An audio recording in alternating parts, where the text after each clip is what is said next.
Donc l'euro-dollar, au moins, idem. Techniquement, il est beau l'euro-dollar. Bon, il corrige un petit peu. Là, c'est un weekly. Ça fait 1, 2, 3, 4, 5 semaines qu'il fait du surplace. Moi, je l'ai trouvé super beau par là, vers les 1,13. D'ailleurs, très beau mouvement.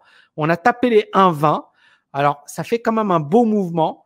Maintenant, il est toujours haussier pour moi. Il est toujours haussier, mais ça peut. Alors, encore une fois, hein, j'étais haussier avant. Attention. Pour moi, c'est pas impossible d'avoir une petite correction, mais pour le moment, l'euro me semble haussier. D'accord? Après, on a cette grosse résistance à 1,24. 1,22, c'est également un chiffre rond. Voilà. Après, c'est de l'analyse technique là. Je sais que ça risque de swinger, surtout si, voilà. En fait, pourquoi l'euro monte? Pourquoi l'euro monte? Parce que les États-Unis, ils ont dit, ben nous, on va relancer l'inflation. La Banque centrale américaine continue sa politique de taux très faible pour stimuler l'activité. Les taux devraient rester proches de zéro et jusqu'en 2023, a précisé Jérôme Powell, ce qui est assez peu habituel, hein, le patron de la Fed, qui se dit prêt à tolérer même une inflation supérieure à 2% si c'est le prix à payer pour pousser la machine économique. Nous, on veut de l'inflation parce que l'inflation va permettre de relancer l'économie. Et donc, le raisonnement de la Fed n'est pas le raisonnement de la BCE. La BCE, elle est très influencée par l'Allemagne, par la Bundesbank.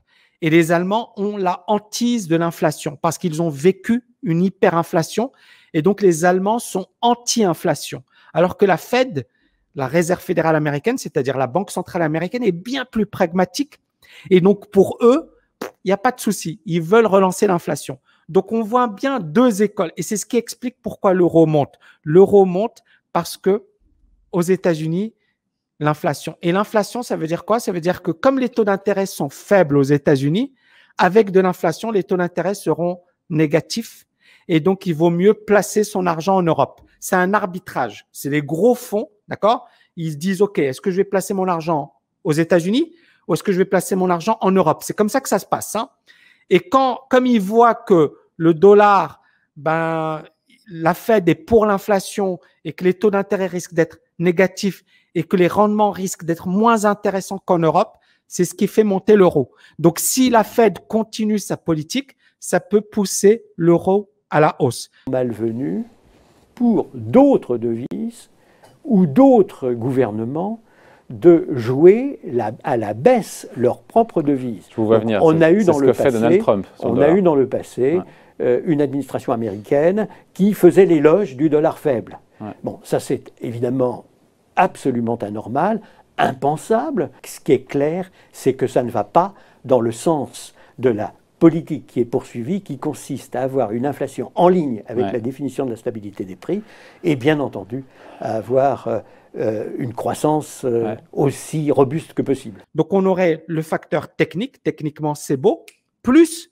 le facteur économique. Mais encore une fois, bien évidemment, voilà, moi j'étais haussier depuis les 1,14, c'est aller taper les 1,20, c'est déjà très bien. Maintenant, voilà, ça dépend de comment va se comporter le marché, mais s'il consolide un petit peu et qu'il se reprend à la hausse, c'est pas impossible d'avoir effectivement un mouvement haussier. Voilà, tout simplement. D'accord? Donc, je vais vous analyser le Bitcoin. D'accord? Je vais vous analyser le Bitcoin rapidement. Et puis ensuite, bien évidemment, je vous donne rendez-vous alors, il y aura un live le dimanche, mais il faut s'inscrire. D'accord? Et puis, dans ce live, j'aborderai justement le nouveau programme TKLFA, qui est tout simplement un programme énorme. Bon, le Bitcoin, moi, je vais vous dire, franchement, je sais pas pourquoi. Je sais pas pourquoi, mais je le sens pas trop, quoi. C'est-à-dire, pour moi, c'est pas clair. Il manque quelque chose. Et c'est bizarre. Autant l'or, la situation, elle est quand même plus claire, la tendance, elle est plus sympa. Bon, ça corrige, ça peut baisser un petit peu, mais la tendance, elle est clairement haussière. Depuis l'apparition du Covid-19, les marchés sont en recul, mais l'or, en revanche, atteint des niveaux sans précédent. Le dernier record datait de 2011 et de la crise financière lorsque l'once avait franchi la barre des 1800 $. Record largement battu en juillet dernier avec plus de 2000 $ échangés pour une once d'or. Rappelons qu'une once représente à peine plus de 28 grammes. Autant le Bitcoin, on voit bien qu'il galère, quoi. Il y a, je sais pas, moi, il est encore en train de taper, vous voyez, ses résistances. Donc, moi, c'est ça. J'en avais déjà parlé, je l'avais déjà dit. J'avais dit, pour moi, c'est pas un marché intéressant pour faire du trading. Si tu y crois, tu mets de l'argent sur le Bitcoin et tu te casses pas la tête. Tu te casses pas la tête. Si tu n'y crois pas, tu mets pas d'argent et basta. D'accord? C'est-à-dire, encore une fois, c'est une question de conviction. Mais quand je vois autant avant, la situation, elle était claire, autant aujourd'hui, voilà. L'Ethereum est super beau, d'accord? Est super beau. Je le trouve très, très beau parce que, regardez, techniquement parlant, etc., il est plus beau que le Bitcoin. Maintenant, voilà, encore une fois, c'est généralement le Bitcoin qui mène la danse. C'est ça le truc.